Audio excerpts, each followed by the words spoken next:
It's a mightily sensitive issue, but I'd say play Pakistan in the World Cup and thrash them for the sake of the Pulwama jawans.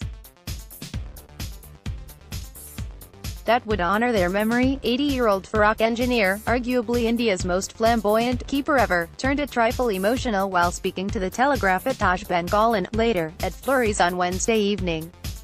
In the city at the end of a tour largely undertaken on the Deccan Odyssey, organised by the UK-based Golden Eagle luxury trains, Farokh was answering questions on whether India should play Pakistan even in tournaments organised either by the International Cricket Council or the Asian Cricket Council. The immediate context, of course, being the upcoming World Cup.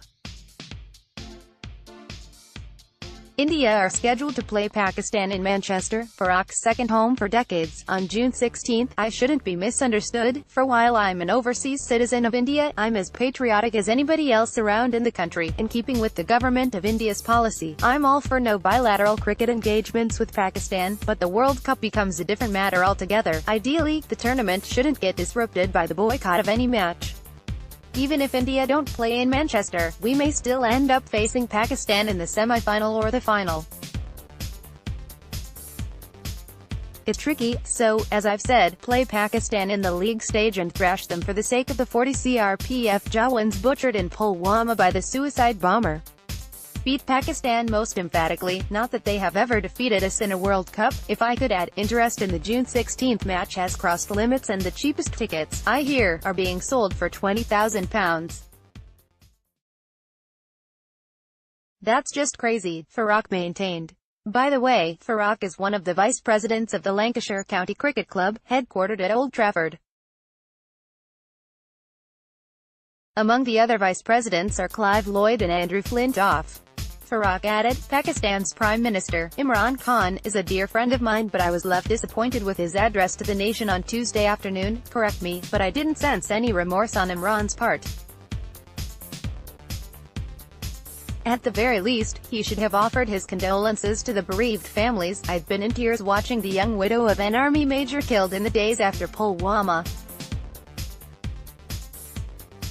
The sight of the lady paying her last respects, in such an emotional manner, will probably haunt me for years. However, I'm not suggesting that all Pakistanis be painted with the same brush. Sniff out the bad apples. I've had the utmost respect for Imran, the cricketer. In fact, we've played against each other in county cricket and in the same 11 during charity matches. But his address, as Pakistan's Prime Minister, didn't soothe at all on India's chances in the World Cup. Farokh commented, we are red-hot favourites to win the competition for the third time. Indeed, I stand convinced. As regards the keepers, Mahendra Singh Dhoni is unquestionably the number one, with Rishabh Pant as a specialist batsman, and the keeper only in an emergency. In passing, Farokh mentioned he was delighted to know that Wriddhiman Saha would be featuring in his first competition, the Syed Mushtaq Ali Trophy, in 9 months. Hard to believe that Saha, who is such an excellent keeper, I wasn't fit for that long a period, Farokh observed. Postscript, 70 tourists from a host of countries, Argentina and New Zealand included, came on the trip organised by the premier long-distance luxury trains operator, founded by Tim Littler. When required, trains get chartered, the Deccan Odyssey, for example. Farokh came as the guest speaker.